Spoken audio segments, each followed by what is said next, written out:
Na maioria das vezes, quando a gente olha para a tela de um computador, tipo para as letras de um e-mail ou para as imagens de um vídeo, a gente tem uma ilusão muito teimosa. A ilusão de que a máquina entende exatamente o que a gente está vendo. Sim, é uma ilusão super reconfortante, sabe? A gente humaniza a interface. A gente precisa que a máquina fale a nossa língua para sentir que está no controle da situação. Exato, mas a realidade por trás ali do vidro da tela é um abismo completo. Computadores não fazem a menor ideia do que é um A ou um B. Com certeza não. Eles não entendem cores, sons ou sentimentos. A linguagem deles é tipo um vazio escuro pontuado apenas por uns e zeros. E absolutamente tudo que a gente consome digitalmente é, no fundo, uma sequência gigantesca de chaves de energia ligando e desligando. Ligando e desligando bilhões de vezes por segundo, né? Isso, bilhões de vezes. E a transição desse nosso mundo cheio de nuances para esse mundo binário e frio não aconteceu por acaso. Alguém teve que inventar essa ponte matemática. Alguém precisou olhar para a comunicação humana e decidir que ela poderia ser traduzida inteiramente para a matemática de máquinas brutas. E hoje a gente vai entrar na mente do arquiteto dessa ponte. A nossa investigação detalhada de hoje tem uma premissa ousada, que é entender um homem que deveria ser tão famoso e reverenciado quanto o Albert Einstein, Nossa, sem dúvida alguma. mas que a grande maioria das pessoas simplesmente não conhece. A nossa análise aprofundada baseia-se num vídeo formidável do canal do YouTube chamado Newsthink, que destrincha a vida desse gênio indiscutível. O nome dele é Claude Shannon. Beleza, vamos desvendar isso. Vamos lá. E olha, para criar o clima perfeito, para quem está nos ouvindo, eu tô vendo aqui que o seu cenário de vídeo mudou para uma biblioteca clássica impressionante. Tá cheia de esquemas elétricos rabiscados em quadros negros Sim, eu achei que seria um ambiente perfeito. e tem uma chuva de zeros e uns flutuando no ar atrás da sua cadeira. Adorei. Pois é, eu quis entrar no clima. E para entender como Claude Shannon pegou um mundo analógico e, forçou ele a entrar numa matriz digital, a gente tem que voltar para um ambiente analógico onde ele cresceu. Tá, e onde foi isso? Foi na década de 1920, numa cidadezinha pacata chamada Gaylord, no estado de Michigan. Nossa, um lugar onde a tecnologia de ponta devia ser um trator novo da fazenda, né? Basicamente isso. A família dele tinha um negócio consolidado de móveis, sabe? E o caminho natural seria ele herdar a loja, vender sofás e cuidar da contabilidade. Vender sofá não parecia muito a praia dele, imagino. Nem pouco. Ele tinha uma versão quase física ao que ele considerava mundano. Mais tarde na vida, ele chegou a comentar que as pessoas tendem a focar naquilo que acham fácil. Entendi. E para ele, lidar com o negócio da família era extremamente tedioso. O fácil, para a cabeça dele, era a matemática complexa e a invenção mecânica. Ele passava a juventude competindo intelectualmente com a irmã mais velha, a Catherine. E construindo umas geringonças impressionantes, né? A história do telégrafo na cerca da fazenda é o exemplo perfeito dessa mente trabalhando. Ah, essa história é fantástica. Ele queria se comunicar com um amigo que morava a cerca de 1 quilômetro de distância, mas não tinha fios suficientes. Então ele olhou para uma cerca de arame farpado, daquelas feitas para separar o gado mesmo, Sim, arame farpado puro. e percebeu que o metal contínuo poderia conduzir eletricidade. Ele simplesmente conectou os aparelhos nas pontas da cerca e transformou uma barreira física num canal de comunicação em código Morse. Caramba! É o primeiro vislumbre da obsessão da vida dele, né? Transmitir mensagens através de meios totalmente improváveis. Sim, que loucura. E essa curiosidade peculiar levou ele para a Universidade de Michigan. Exato. E é nesse momento que ocorre uma das colisões mais importantes da história da ciência. Ele decide se formar em duas áreas simultaneamente. Matemática e engenharia elétrica, certo? Isso. Hoje parece super comum juntar essas coisas, mas na época eram disciplinas que simplesmente não se falavam. Eram mundos opostos. A matemática era pura, teórica, feita no papel. E a engenharia elétrica era suja, barulhenta, sabe? Feita com cabos, motores e graxa. Caminhar por esses dois mundos, o Shannon se deparou com um conceito matemático que estava lá, acumulando poeira. Nas aulas de matemática, ele estudou a álgebra booleana. Criada no século XIX pelo britânico George Boole. Isso. E não era uma matemática de números, era uma matemática de lógica. O Boole queria criar equações para julgar se afirmações filosóficas eram estritamente verdadeiras ou falsas, usando regras imutáveis. E a melhor forma de nossa audiência visualizar essa álgebra sem fritar o cérebro é pensar em algo universal. Pediu uma pizza. A analogia da pizza do nosso material de origem é perfeita. Sim, imagina alguém pedindo uma pizza. Vamos imaginar que uma pizzaria só tem 2 ingredientes, pepperoni e cogumelos. A álgebra booleana usa operadores lógicos rigorosos como o e, o ou e o não, para definir o resultado de um pedido. Exato. Se a regra de quem pede for pepperoni e cogumelos, a pessoa só aceita a pizza se as 2 condições forem verdadeiras. Se vier só com um ingrediente, ela recusa. Faz todo sentido. E se a regra for pepperoni ou cogumelos? Aí, qualquer uma das 2 coisas serve. A condição é satisfeita. E a regra não é uma inversão absoluta, tipo, não quero cogumelos. Cada decisão dessas corta o mundo em 2 metades, sabe? Sim ou não. E não existe meio termo, é puramente binário. E aqui é que a coisa fica realmente interessante. Sim, porque como um sistema feito para debater lógica filosófica ou, tipo, regras de ingredientes de pizza pula de um quadro negro para dentro do cérebro mecânico de um computador. O fascinante aqui é que a mente dele conseguiu olhar para essa lógica de verdadeiro ou falso e enxergar física. Uau! Ele percebeu que a álgebra booleana mapeava perfeitamente o comportamento de um circuito elétrico simples. Pense num interruptor de luz. Tá, ele só possui 2 estados. Exato. Fechado, a eletricidade passa. Então é um sim, o estado 1, verdadeiro. E se tiver aberto, a eletricidade para? Isso. É um não, estado 0, falso. Ou seja, a ficha dele caiu de que dava para pegar a regra do e, do ou e do não e transformar em diagramas de fios. Perfeito. Se colocar 2 interruptores em sequência no mesmo fio, a luz no final só acende se o primeiro e o segundo estiverem ligados. Ah, entendi. E se colocar em fios paralelos? Basta um ou o outro para a luz acender. E com isso, ele criou o que a gente chama de portas lógicas. É literalmente o bloco de construção do universo digital. Combinando essas portas lógicas básicas, de bilhões de maneiras diferentes, dá para fazer um circuito somar, subtrair, armazenar informações e rodar qualquer software moderno. Caramba! Mas assim, ter essa sacada brilhante na faculdade é uma coisa. Como isso saiu da teoria para revolucionar a engenharia de fato? Boa pergunta. Porque até então, pelo que eu entendi do material, as máquinas calculadoras da época eram monstruosidades mecânicas, não eram? Eram. E ele conheceu a pior delas intimamente. Em 1936, o famoso cientista Vannevar Bush publicou um anúncio buscando estudantes para operar o cérebro mecânico lá no MIT. O famoso analisador diferencial. Isso. O Shannon foi para lá trabalhar com essa máquina. Era essencialmente um computador analógico, mas de elétrico tinha muito pouco. A máquina ocupava uma sala cinza inteira e funcionava à base de engrenagens, sabe? Nossa! Eixos de metal rotativos e roldanas pesadas. Nossa, deveria ser um inferno operar um negócio desses. Era exaustivo. Ele passava horas naquela sala sombria, a máquina calculava problemas complexos através do movimento físico dessas engrenagens. O problema é que o atrito gerava erros, né? Muitos erros. As peças quebravam constantemente e, o pior de tudo, depois de resolver uma única equação, o Shannon precisava ir lá, com as mãos sujas de óleo, desatarrachar e reconfigurar as conexões mecânicas fisicamente. Mentira! Tudo manual. Tudo manual. Ele preparava a máquina para o próximo cálculo na mão. Uma frustração diária terrível. E foi justamente o ódio por essas engrenagens travando que acendeu a faísca nele. Com certeza. Ele olhou para todo aquele metal e pensou que, se usasse interruptores elétricos pulsando a lógica booleana, a máquina faria a mesma coisa sem peças móveis. Sem atrito e instantaneamente.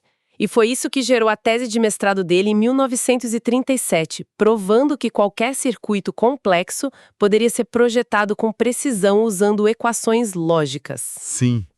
E olha o peso disso. O professor Howard Gardner, de Harvard, chamou esse documento de possivelmente a mais importante e famosa tese de mestrado do século. Mas espera aí, me tira uma dúvida. Você está me dizendo que antes do Shannon escrever essa tese em 1937, os engenheiros desenhavam circuitos na base do improviso, tipo, sem nenhum método padrão? Era puro improviso, totalmente ad hoc. Que loucura! Os métodos eram focados apenas no resultado imediato. O engenheiro precisava que uma máquina fizesse algo, então ele ia conectando cabos, relés e interruptores na base da tentativa e erro até a coisa funcionar. E se o circuito ficasse com 100 fios a mais do que o necessário? Ninguém sabia como reduzir matematicamente. O Shannon entregou a linguagem universal para otimizar qualquer projeto. Ele literalmente fundou o design de circuitos digitais. O impacto disso no MIT foi tão absurdo que a instituição passou a tratar ele como um patrimônio inestimável. Ele virou intocável lá dentro. Tem aquela história de que ele cismou que queria aprender a pilotar aviões a hélice. Ah, sim, essa é ótima. Só que o instrutor de voo da região descobriu quem ele era e simplesmente se recusou a dar as aulas. O cara morria de medo de acontecer um acidente e o mundo perdeu o cérebro do Claude Shannon. E ele estava certo em ter medo, né? Pois é. O presidente do MIT teve que intervir pessoalmente e anular a decisão do piloto para liberar as aulas. E o mais impressionante era a elasticidade desse cérebro. O próprio Vannevar Bush notou que o Shannon conseguia destrinchar qualquer sistema complexo e sugeriu um desvio ousado para ele. Usar a matemática na genética populacional, sendo que ele não tinha nenhuma formação em biologia. Nenhuma. Zero. Mas ele mergulhou na literatura e produziu uma fórmula matemática capaz de rastrear a distribuição de 3 alelos diferentes. Ou seja, 3 variantes ou versões distintas de um mesmo gene. Isso, como as que determinam a cor dos olhos, por exemplo. Ele calculou como elas se comportariam numa população ao longo de várias gerações. Ele olhou para a biologia e enxergou matemática pura. Mas o Bush acabou trazendo ele de volta para ciências exatas porque o mundo estava prestes a pegar fogo, né? A Segunda Guerra Mundial estava batendo na porta. Sim, o clima estava tenso. O Shannon previu a escala do conflito muito cedo e ele tinha pavor do recrutamento militar obrigatório. Como ele era um homem magro, fisicamente frágil, ele fez um cálculo super pragmático. Qual foi o cálculo? Numa trincheira, ele morreria rápido e não ajudaria em nada. Mas, se conseguisse entrar em projetos militares científicos, a mente dele seria uma arma formidável. E ele conseguiu entrar. Ele começou a trabalhar no desenvolvimento de sistemas antiaéreos baseados em controle de fogo. Maquinários que ajudaram a Inglaterra a prever as rotas dos aviões nazistas durante a Blitz e abatê-los. Exatamente. O grande problema é que a estabilidade profissional dele contrastava violentamente com a vida pessoal. Sob a sombra da guerra, ele tomou decisões caóticas. Como o casamento apressado com a Norman Lever. Sim. Ela era uma estudante de artes. Eles mal se conheciam, namoraram uns 3 meses e casaram. As únicas coisas que os uniam eram o gosto por música jazz e o ateísmo, o que obviamente não foi o suficiente para sustentar uma vida a 2. Nem de longe. O divórcio veio rápido e a pressão combinada do trabalho militar com o fracasso pessoal quase destruiu o cara. Os relatos da época mostram que ele estava à beira de um colapso emocional profundo. O ambiente acadêmico militarizado estava esgotando a mente dele. E se não fosse por uma intervenção milagrosa de um mentor chamado Thornton Fry, a história poderia ter acabado ali, né? Com certeza. O Fry percebeu o estado dele, tirou o Shannon daquela panela de pressão e arranjou uma contratação definitiva para ele na lendária Bell Labs. O laboratório de pesquisa da gigante telefônica americana. Isso. E foi na Bell Labs que ele esbarrou no projeto que mudaria o rumo da guerra e da humanidade, que é o projeto Sig-Sally. Uma máquina encomendada para criar um sistema de comunicação de voz absolutamente inviolável. Sim, porque o presidente Roosevelt e o primeiro-ministro Churchill precisavam discutir táticas pelo rádio através do Atlântico sem que os espiões nazistas interceptassem as palavras. Tá, e a solução que ele ajudou a implementar usava discos de vinil, o que para mim soa como magia negra tecnológica. É muito louco mesmo. Como exatamente você esconde a voz do presidente dos Estados Unidos usando um disco de vinil? O conceito é uma obra-prima da criptografia. Pensa no áudio da voz do Roosevelt se transformando numa onda elétrica. A equipe do Shannon pegou essa onda da voz e somou a ela uma segunda onda, Uma segunda onda do quê? composta de ruído branco puramente aleatório. Ah! Esse ruído vinha de discos de vinil prensados especificamente para isso, contendo apenas estática e chiados caóticos. Entendi. Quando você junta a voz com esse ruído aleatório extremo, a onda final vira uma bagunça plana e ininteligível. Qualquer nazista que interceptasse o sinal de rádio no meio do oceano ouviria apenas um chiado de estática altíssimo. Tá certo, mas aí entra a minha dúvida. Se o sinal atravessa o oceano como um ruído puro, como Churchill, lá do outro lado em Londres, conseguia escutar o plano de ataque? Pela simetria absoluta, a equipe em Londres possuía uma cópia física exata daquele mesmo disco de vinil. Contendo o mesmíssimo ruído aleatório. O mesmo ruído. A máquina receptora lá pegava o sinal barulhento que chegou pelo rádio e, usando o vinil deles, tocava o ruído de forma invertida, subtraindo a estática da transmissão. Nossa, genial! Quando você tem voz misturada com ruído e você retira exatamente aquele ruído, a única coisa que sobra perfeitamente limpa é a voz do Roosevelt. Caramba! E o X da questão, o que tornava o código matemático impenetrável, é que cada disco de vinil só era usado para uma única ligação. Exato. Eles tocavam a estática de um lado, descontavam do outro, e logo depois os discos eram destruídos. Como o padrão do chiado nunca se repetia, era o que eles chamam de cifra de uso único, né? Isso. Sem a chave aleatória, nem com um século de tentativa seria possível decifrar. O sistema era tão formidável que o próprio Alan Turing visitou a Bell Labs. O matemático britânico que decifrou a máquina Enigma dos nazistas? Ele mesmo.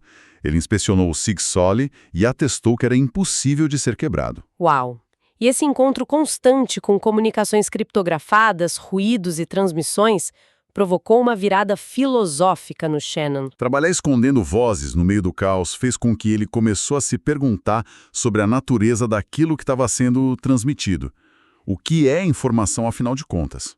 Porque se você consegue transformar uma voz humana angustiada em pura matemática de ondas, você começa a perceber que qualquer tipo de comunicação humana, tipo um texto, uma imagem, um som, é apenas um pacote de dados esperando para ser quantificado. Exatamente. E isso culminou no monumental artigo que ele publicou em 1948, fundando sozinho o que a gente chama hoje de teoria da informação. Antes do Shannon, a comunicação era resolvida com força bruta. Se o sinal de telefone estivesse ruim, a solução dos engenheiros era: aumente a potência ou construa um cabo mais grosso. Ele mudou o paradigma totalmente. Ele introduziu a ideia de que a informação poderia ser medida com a mesma precisão que a gente mede a água passando por um cano. E a unidade de medida que ele cunhou foi o dígito binário, ou bit. Isso.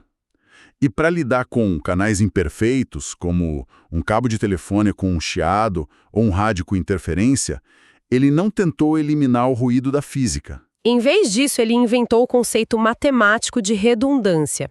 A ideia de que, se você empacotar os seus dados com bits extras de confirmação, como se estivesse enviando cópias de segurança escondidas dentro da própria mensagem, mesmo que um raio ou um chiado apague um pedaço da transmissão no meio do caminho, o computador que recebe a mensagem tem pistas suficientes para reconstruir os bits perdidos e entregar o texto perfeito. Isso levanta uma questão importante sobre como o mundo funcionava antes e depois daquele momento. Como assim? Da noite para o dia, a informação, que era um conceito completamente subjetivo e nebuloso, transformou-se numa ciência dura, passível de otimização impecável.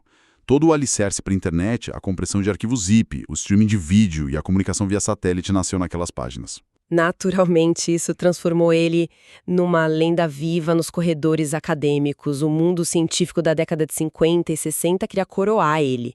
E a grande ironia cômica da vida dele se revelou aí. Ah, essa parte é muito boa. O homem que mapeou a arquitetura teórica para disseminação em massa de informações passava os dias fugindo de disseminar qualquer informação sobre si mesmo. Ele odiava a vida de celebridade. Enquanto Einstein adorava os jornais e o Oppenheimer abraçou o papel de porta-voz da ciência, o Shannon ativamente sumia. Os biógrafos encontraram uma pasta enorme no escritório dele, lotada de convites para dar palestras em universidades prestigiadas, receber prêmios grandiosos e dar entrevistas. E o que dizia a etiqueta colada na frente da pasta? Dizia, cartas que procrastinei demais para responder. Ele deixava o mundo no vácuo propositalmente. Propositalmente.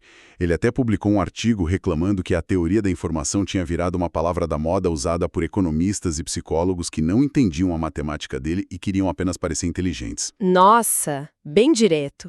Mas ao se esconder do assédio da mídia, ele comprou algo inestimável, que foi tempo livre para focar no que ele realmente amava. Especialmente porque, nessa época, a vida pessoal dele se estabilizou. Sim, ele conheceu a Beth Moore na Bell Labs. Ela era uma analista numérica brilhante e, crucialmente, abraçava as excentricidades dele. Se ele quisesse andar de monociclo pelos corredores do laboratório enquanto pensava em equações, ela não via problema nenhum. Eles casaram, mudaram para uma casa grande em Winchester e ele assumiu uma cadeira de professor no MIT, onde ele passava mais tempo construindo o futuro do que dando aulas tradicionais. O laboratório pessoal dele parecia uma fábrica de brinquedos do futuro. Uma das invenções mais emblemáticas dessa fase foi o Theseus, o rato eletrônico. Ah, o Theseus. Era um pequeno rato mecânico colocado num labirinto de metal. O rato possuía bigodes feitos de fios de cobre. Toda vez que ele esbarrava numa parede do labirinto, os bigodes fechavam um circuito e enviavam um sinal para uma rede complexa de relés magnéticos debaixo da mesa. E a mágica é que os relés lembravam das paredes que o rato tinha batido. Exato. Ou seja, na primeira tentativa, o rato batia a cabeça em todos os becos sem saída até encontrar o destino final. Mas se você colocasse o rato de volta no início, os ímãs já tinham gravado o mapa correto. O rato ia direto para o objetivo sem cometer nenhum erro. Ele aprendia fisicamente com o fracasso. Isso é, de forma muito crua, o princípio fundamental do machine learning, o aprendizado de máquina que hoje alimenta as inteligências artificiais. Ele previu que as máquinas não apenas calculariam, mas se adaptariam. Em entrevistas, ele falava sobre robôs saírem da ficção científica para a realidade em poucas décadas. E foi além, né? Em 1950, ele escreveu o primeiro artigo descrevendo teoricamente como programar um computador para jogar xadrez. Ele estipulou as funções de avaliação de peças e posições. Quase 50 anos antes do supercomputador Deep Blue, da IBM, derrotar o campeão mundial Garry Kasparov, o Shannon já tinha descrito a arquitetura de como isso seria feito. Caramba! Para ele, a fronteira entre o trabalho genial e a pura diversão não existia. A matemática servia para tudo.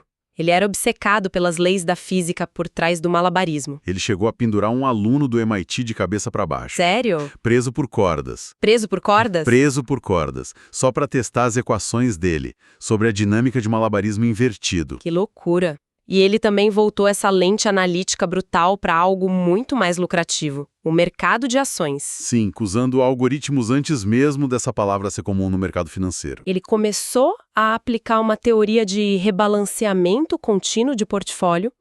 Em vez de tentar prever grandes tendências, a matemática dele capturava pequenas flutuações constantes e voláteis, comprando na baixa e vendendo na alta de forma automática. Ele multiplicou o dinheiro dele enquanto os outros investidores entravam em pânico tentando adivinhar o humor do mercado.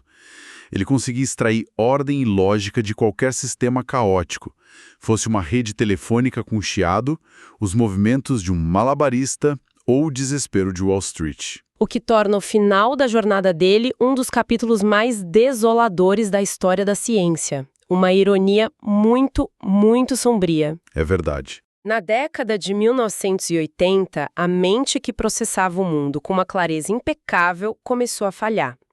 O Shannon foi diagnosticado com a doença de Alzheimer, e a ironia de quebrar o coração é que o homem que passou a vida inventando a matemática da redundância, para garantir que nenhuma mensagem jamais se perdesse na transmissão, estava agora lentamente perdendo as informações de dentro do seu próprio cérebro. É triste demais. E não havia algoritmo ou bit extra que pudesse reconstruir aquelas memórias. Não. Ele estava sofrendo o apagamento do seu próprio código. O relato mais doloroso dessa fase, que foi resgatado pelos biógrafos Jimmy Soni e Rob Goodman, aconteceu durante uma visita. A visita do pessoal do MIT. Isso. O clube de malabarismo do MIT tinha o Shannon como uma espécie de divindade e eles foram até a casa dele prestar uma homenagem. Ele estava na sala, observando os estudantes fazendo malabares. E então ele vira para a própria filha, a Peg, que estava ali do lado dele. Ele olha diretamente nos olhos dela e pergunta: "Você faz malabares?" Nossa. A Peg relatou que o mundo dela desabou, ali mesmo. O malabarismo era a coisa que eles mais faziam juntos. Ela não sabia dizer o que era mais trágico, se o pai havia apenas esquecido do hobby dela, ou se de forma mais devastadora, ele não reconhecia mais o rosto da própria filha. A progressão da doença tirou dele a capacidade de focar no sinal, deixando apenas o ruído. A degradação continuou ao longo dos anos 90. Após uma queda e uma fratura no quadril, a esposa dele, a Beth, percebeu que não tinha mais condições físicas de cuidar dele em casa. É uma carga muito pesada. Muito. Ela precisou transferir ele para uma clínica de repouso em Winchester. E a lealdade dela nunca vacilou, sabe? Ela visitava ele todos os dias, às vezes mais de uma vez. Sentando ali ao lado do arquiteto da era digital, enquanto ele se esquecia de tudo. O Claude Shannon faleceu em 2001 aos 84 anos. Em um gesto final de pragmatismo científico, o cérebro dele foi doado para pesquisadores estudarem a ação do Alzheimer. O hardware final entregue para tentar resolver o último grande enigma. Se conectarmos isso com um panorama mais amplo, a discrepância entre aquele quarto na clínica de repouso e o que estava acontecendo no mundo do lado de fora é assombrosa. Totalmente. Nos anos 90, a internet global estava nascendo comercialmente. A telefonia celular estava explodindo. Cabos de fibra ótica estavam cruzando oceanos. A revolução digital estava rugindo. E cada engenheiro daquela década estava quebrando a cabeça com as equações do Shannon, tentando empurrar os sistemas de comunicação para atingir o famoso limite de Shannon. Que é a velocidade máxima absoluta que a matemática prova ser possível transmitir dados num canal ruidoso sem perder a mensagem. O mundo inteiro corria alucinado para alcançar o limite que aquele homem, preso na sua própria mente, havia mapeado décadas antes. Exato. Então, o que tudo isso significa para nós no fim das contas? Significa que a genialidade silenciosa desse garoto de Michigan está entrelaçada no tecido de cada minuto do nosso dia. Se as pessoas que compõem nossa audiência agora estão ouvindo as nossas vozes de forma cristalina, sem que a transmissão corte, é porque bilhões de pacotes de energia estão sendo gerenciados, protegidos e entregues pelos cálculos que o Claude Shannon tirou da lógica teórica e transformou em chaves elétricas. Ele escutou o caos ensurdecedor do mundo físico e conseguiu escrever as regras para o silêncio perfeito da comunicação digital. O que nos deixa com um pensamento final provocador sobre a nossa própria relação com a informação. O Shannon provou matematicamente que é impossível eliminar completamente o ruído e a interferência de qualquer canal de comunicação. O segredo da transmissão perfeita não é calar o mundo, mas sim aprender a embalar as informações importantes com redundância e foco para isolar o sinal verdadeiro no meio de toda a bagunça.